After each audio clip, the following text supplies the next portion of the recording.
Voy a hablar fundamentalmente de España, pero me parece que es algo que pasa en todo el territorio de la lengua, ¿no? Pero en España en concreto, como sabéis, tuvimos una dictadura hasta el año 1975. Yo crecí en la dictadura. Entonces, una dictadura, sobre todo si es larga, lo primero que hace, o una de los daños más grandes que hace, es que destruye el tejido cultural, destruye la credibilidad del mensaje interno de la sociedad, ¿no? La sociedad no se puede comunicar bien, está alterada la relación, ¿no? Entonces, yo crecí no leyendo a los autores españoles. Había autores buenos que tenían que luchar contra la censura, pero que encima los lectores no les leíamos, ¿eh? Entonces mi contacto y mi educación con la lengua literaria, con la lengua española, fue a través del boom. Soy hija del boom, ¿verdad? Entonces, a los que realmente agradezco muchísimo que me abrieran esa puerta a la gran literatura contemporánea, ¿no? Pero ¿qué pasó con el boom después? Siguiendo un poco lo que decía Joana, ¿no? Pues que se convirtió en un fenómeno de mercado. Hicieron un fenómeno de mercado con el boom que fue fomentando el esotismo, ¿no? Se vendía el esotismo del boom y se convirtió en algo cerrado, o sea, eso que había sido de entrada una explosión de libertad creativa se convirtió en algo cerrado, en un producto de mercado que yo creo que terminó asfixiando, ¿no? Me decía Napoleón Bachino Ponce de León, que con este nombre tremendo es un escritor uruguayo, que escribe muy bien, por cierto, me decía llorando hace unos años, el pobre, yo es que claro, lo he pasado muy mal, porque todo el mundo quiere que yo escriba, que hable pues eso del realismo mágico, ¿no? de las selvas y tal, y dice, ¿y yo qué tengo que ver con esto? Desde este melancólico Montevideo, y es verdad, ¿no? No tendría que ver nada, ¿no? Entonces, eso yo creo que asfixió la relación que estaba empezando a construirse entre los lectores españoles con toda nuestra literatura, ¿no? Y durante una serie de años en España, después del boom, sucedió que no se leía a los autores latinoamericanos, ¿no? Es decir, para nada. Después de leer muchísimo el boom, luego, al contrario, no se les leía. Entonces, a partir del año 2000, ha habido un momento, ya digo que esta es la parte de las buenas noticias, yo creo que ha habido un momento de normalización en donde por pura globalización, porque las empresas editoriales están siendo las mismas, ¿no? Una al lado y otro del océano, pues empieza a distribuirse la literatura de todos nuestros países de una manera más natural y menos como producto exótico y diferenciado, y más simplemente en el gusto por la obra, por la buena obra. Y eso me parece un fenómeno maravilloso. En España, en los últimos 6 años, por ejemplo, el 80%, hice la cuenta para un artículo hace un año, entonces, como cerca del 80% de los que han ganado los premios comerciales más importantes en España en los últimos 5 o 6 años han sido latinoamericanos. Y eso no forma parte de una estrategia de mercado ni de una estrategia publicitaria, es que simplemente al lector español le parece que son estupendos lectores de la lengua, ¿vale? Esa normalización me parece estupenda.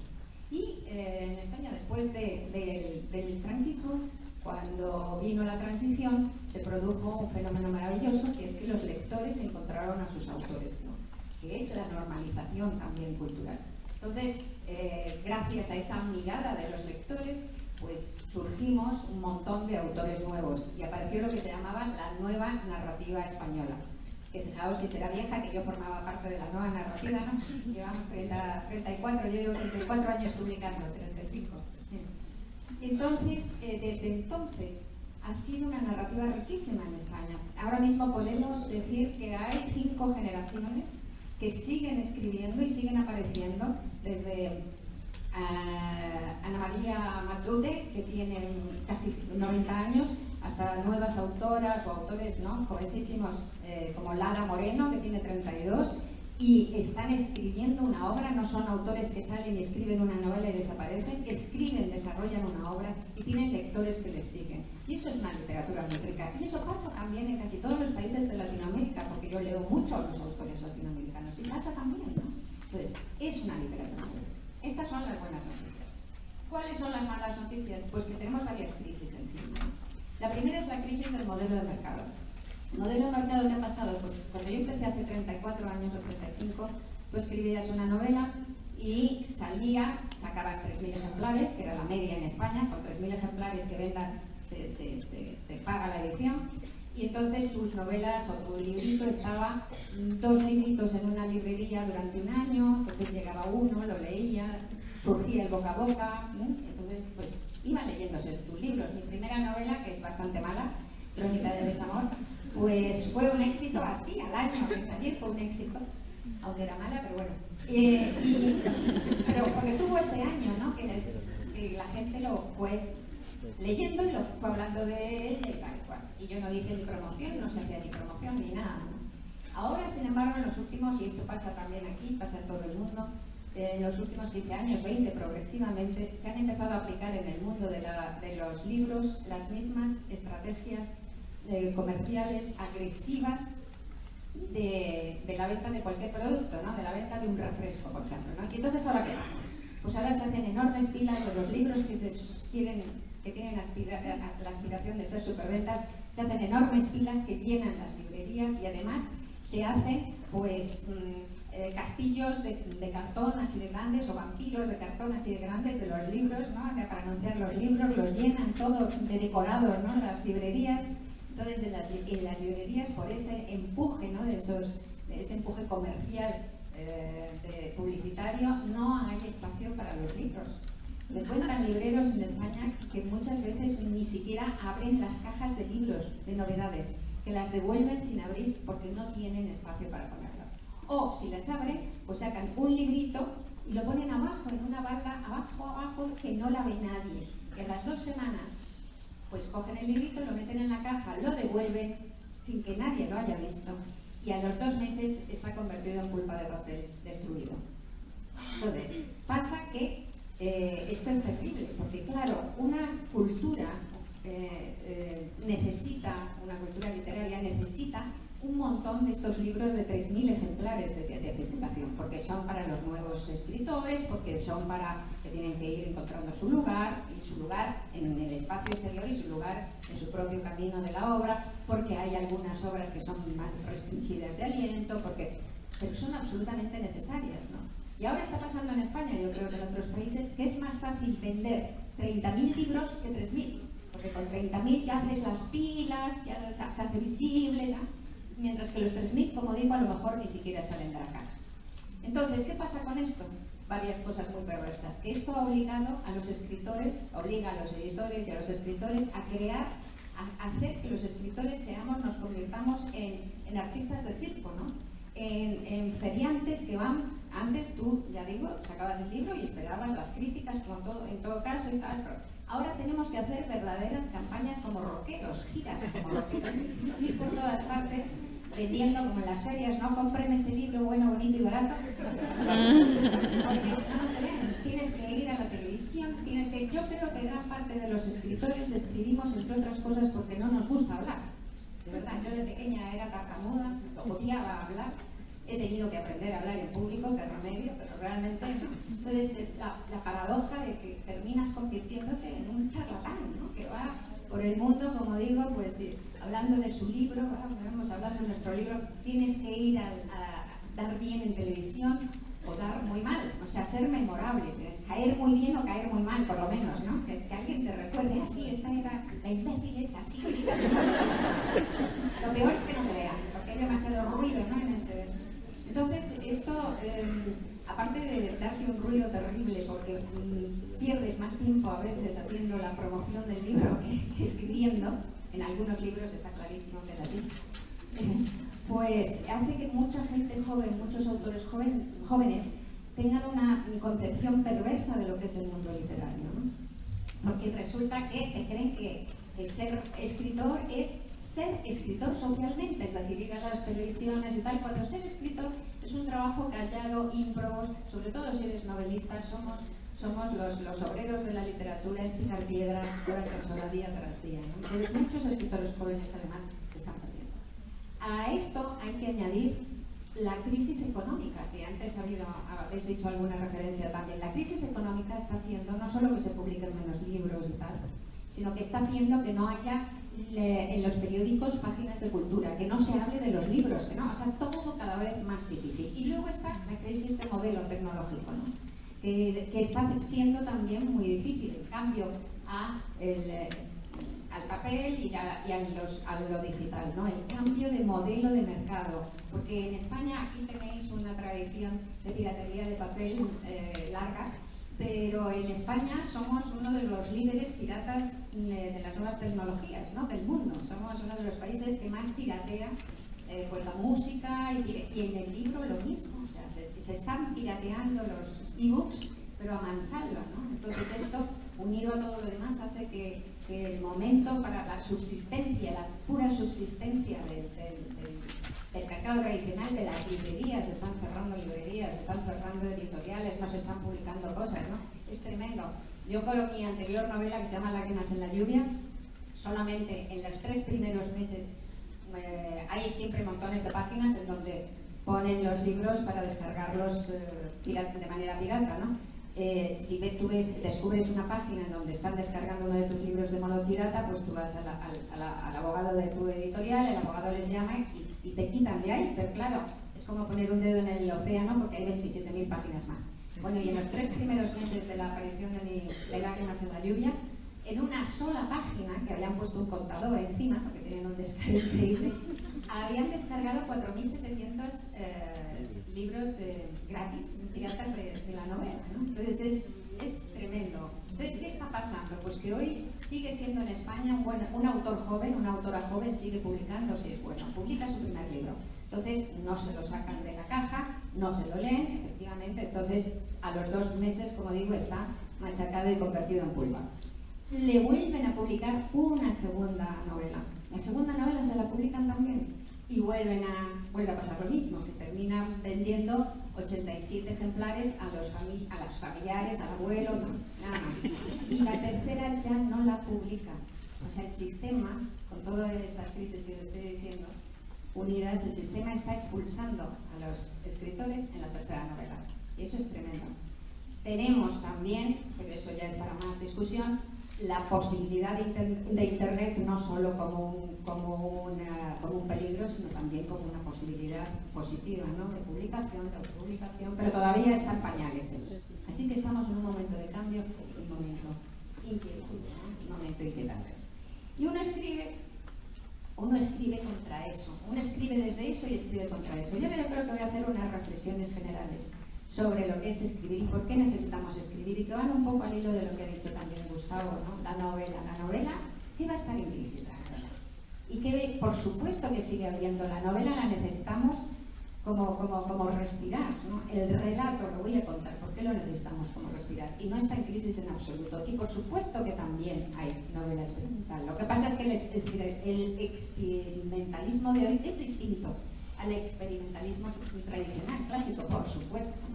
Por ejemplo, pues está haciendo, ahora mismo hay una cantidad de textos híbridos, ¿no? Que utilizan todo tipo de recursos, ¿no? Y además lo que se llama la autoficción, por ejemplo, pues es uno de los experimentalismos, digamos, de principios del siglo XXI, finales del siglo XX, principios del siglo XXI. Yo creo que escribir es complicado cuando tienes esta presión y este ruido, ¿no? Como decía antes, el ruido, la presión es muy alta y el ruido del entorno es ensordecedor, ¿no? Y yo, imaginaos, tengo una madre que tiene 93 años, maravillosa y completamente lúcida y tal. Entonces mi madre me llama y me dice: hija, has bajado del 4º al 7º puesto en la lista de superventas. Mamá, por favor, tú también, ¿no? No me hagas esto, ¿no? No me hagas esto, es muy complicado, ¿no? Es muy complicado porque la escritura narrativa, sobre todo, es un ámbito de libertad. Tienes que lograr ese ámbito de libertad, ¿no? Cuando yo vivía, no es fácil conquistar esa libertad. Cuando yo era joven, mi ambición era escribir una novela sublime, el mejor libro que jamás nadie hubiera escrito. Y yo creo que eso es muy bueno, que para ser joven y para empezar a intentar buscar tu camino, pues tienes que aspirar a escribir el mejor libro que jamás se haya hecho, porque si no, no escribirás nunca ni una novela mediocre, ¿verdad? Pero ahora ya he pasado eso y ahora simplemente aspiro con toda modestia a la libertad. a la libertad a la hora de escribir, a que me atraviese la historia, porque las historias son necesarias para el escritor, a ser libre incluso de mi propia aspiración de escribir una novela grandiosa, ¿no? Esa libertad, te digo, que es tan tremendamente difícil de conseguir, ¿no? Y que además te pierdes todo el rato, porque es como oír una música que te trae el viento y que el viento altera también, te crees que la pillas, pero no la pillas. Le preguntaron a Hemingway, un autor joven, qué es lo que debería escribir. Yo a Hemingway os diré que le detesto profundamente. Me parece además un autor demasiado hipervalorado, salvo en sus novelas me parecen horrorosas, sus cuentos siguen siendo bellísimos, la mayoría, pero bueno. Pero le preguntó, esto me parece sensato lo que dijo, le preguntó a un autor joven qué tenía que escribir y tal, y Hemingway contestó: "Write the truest thing you know", escribe la cosa más verdadera que sepas, que conozcas. Entonces, no se refiere a algo, al realismo, no es que tenga que escribir aquello que conoce, hacer una novela que esté calcada de la realidad, sino lo más verdadero en lo profundo.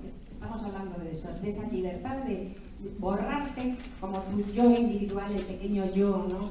de tu pequeña vida que siempre molesta tanto, y dejar emerger, ¿no? ese fantasma profundo que de repente te ocupa y te obliga a escribir sobre él. Porque en realidad los novelistas estamos todo el rato inventando historias, ¿no? La cabeza la tenemos, se escribe en la cabeza, la tenemos poblada de historias como los niños. Somos personas, yo creo, que no hemos terminado de madurar, y como los niños vamos inventando historias. Y de repente, un día, con la misma autonomía con que sueñas por la noche un sueño, ¿no? Tú no decides qué es lo que sueñas por la noche, sino que de repente lo sueñas.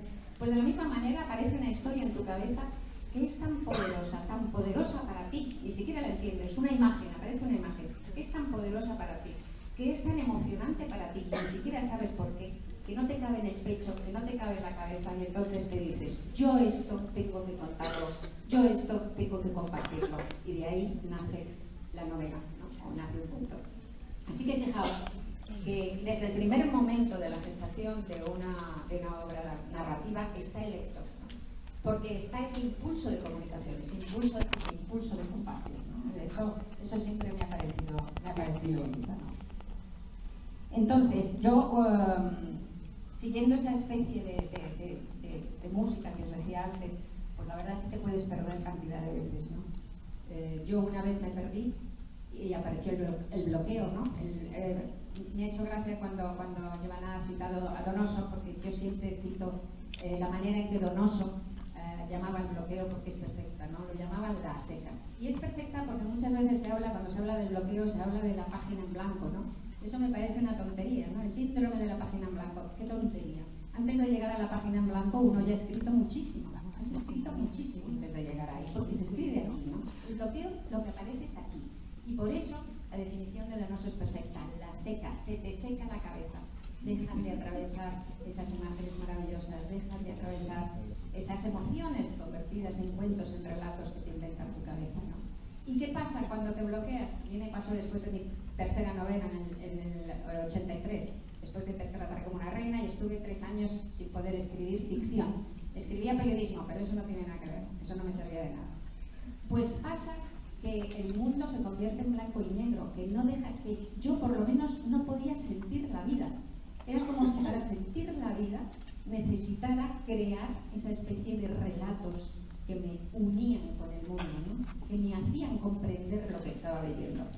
Hay unos versos maravillosos de Fernando Pessoa, el portugués, que yo creo que lo explican genialmente, que dice, Pessoa dice: el poeta es un fingidor, finge tan completamente que finge sentir dolor del dolor que en verdad siente. Bellísimo, ¿no? Y es eso lo que nos pasa, yo creo, a los escritores, que somos unos tarados, quizás también, unos enfermos, que para poder entender, para poder emocionarnos con la vida, necesitamos articular de alguna manera nuestra relación interna con el mundo a través de esa palabra, a través de esas imaginaciones.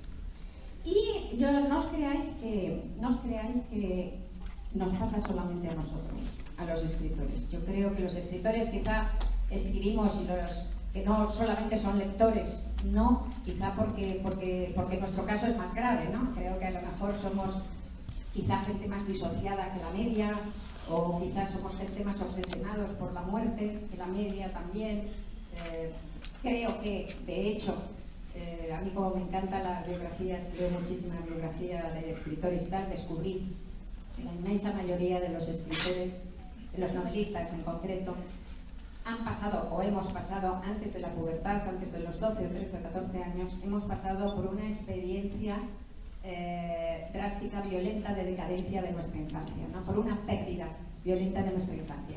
Violenta como desde el punto de vista exterior, como por ejemplo Konrad, pues que sus padres eran nacionalistas polacos y los rusos les detuvieron y les mandaron a Siberia, y los padres en un año se murieron los dos de tuberculosis allí en Siberia, y el niño con 9 o 10 años se quedó solo, ¿no? Imaginaos si eso es una pérdida violenta de la infancia.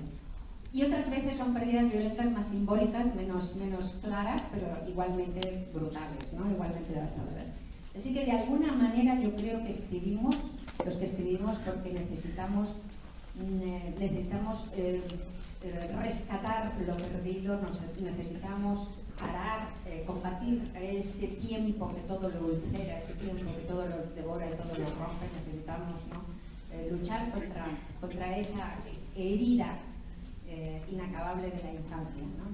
Y decía Philippe Renaud, que es un psiquiatra que tiene un libro precioso que se llama Genio y Locura, que del dolor de perder nace la obra. Y yo creo que tiene toda la razón, del dolor de perder nace la obra. Y decía también Georges Braque, el pintor francés, que el arte es una herida hecha luz. Y es una frase que siempre me ha encantado, ¿no? ¿Qué podemos hacer con la herida más que intentar convertirla en luz?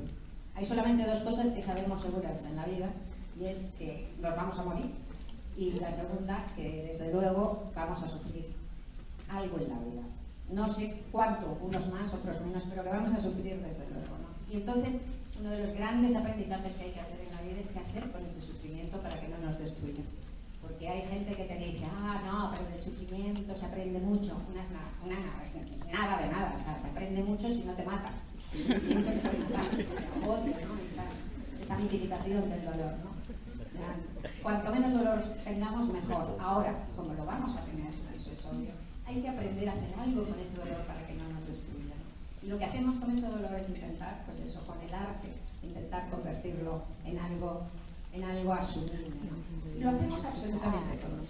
Ahí es donde digo que lo hacemos absolutamente todos. Todos necesitamos de alguna manera una narración que convierta nuestra vida en algo asumible, en algo comprensible. Me sentí tan identificada. Nuestra memoria, por ejemplo. Nuestra memoria es un cuento. Nuestra memoria es un invento. Todos somos novelistas, en realidad, de una sola novela, que es nuestra vida, en la que nos reservamos el papel protagonista. Si tú crees que lo que recuerdas es verdad, te equivocas, ¿no? Y además, no solo es un invento, sino que además es un relato en construcción. Es decir, lo que yo recuerdo hoy de mi infancia no es lo que recordaba hace 30 años. Vamos cambiándolo. Y esto es muy fácil de demostrar, ¿no? Yo tengo un hermano con el que a veces pues recuerdo cosas de mi infancia, ¿no? Y entonces es tremendo porque recordamos momentos que hemos vivido los dos, de niños y tal, y os aseguro que los padres de mi hermano no tienen nada que ver con mis padres. Absolutamente nada.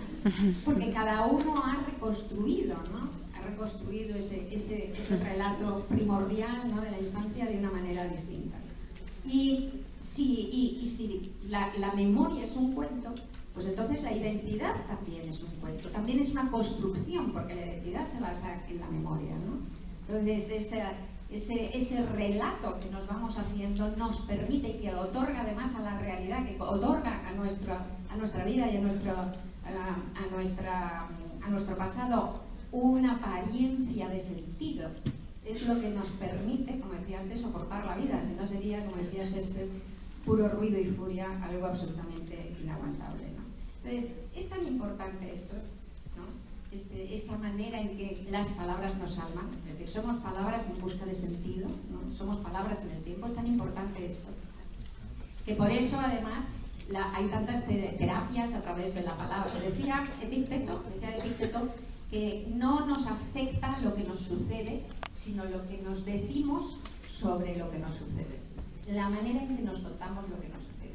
Y es tan verdadero esto, que por eso pues, el psicoanálisis puede curar, entre comillas, ¿no? Quiero decir, puedes reconducir tu vida. Hay una, y voy a terminar muy pronto ya, hay un experimento que hizo la OMS, la Organización Mundial de la Salud, un estudio impresionante que hizo sobre depresión, y lo publicó en el año 2011. Entonces, hace nada. Estaba hecho con, perdonad, 89.000 personas de 18 países. Imaginaos qué pedazo de estudio. Y era muy interesante porque tenía todo tipo de, pues, por ejemplo, de variables. La edad, la clase social, por supuesto los países, todo tipo más, ser mujer, ser hombre, todo. Pero lo que me interesa aquí es esto que os voy a contar. Una de las cosas que estudiaban era la influencia en la depresión del hecho de ser divorciado o de ser viudo, ¿no? Entonces, descubrieron en este estudio que en 12 países, de los 18 que estudiaron, en 12 países el hecho de ser divorciado predisponía claramente a la depresión, en 12 países. Mientras que el hecho de ser viudo no predisponía a la depresión en ningún país. Bueno, no me digáis que no es un resultado alucinante. Yo cuando leí este resultado me parecía que era como hasta que mi mente lo aborrecía, es decir, que no podía entenderlo. Yo digo, no puede ser, es que es irracional, no me lo puedo creer, ¿no? Y sin embargo te paras a pensar y dices, vale, entonces, ¿qué les falta a los divorciados? ¿Qué les falta a los divorciados para que sean más pasto de la depresión? Que sí tienen, sin embargo, los viudos. ¿Qué es lo que les falta? ¿Que les deprime más? Pues no les falta la persona amada, obviamente, porque a los viudos les falta más la persona amada.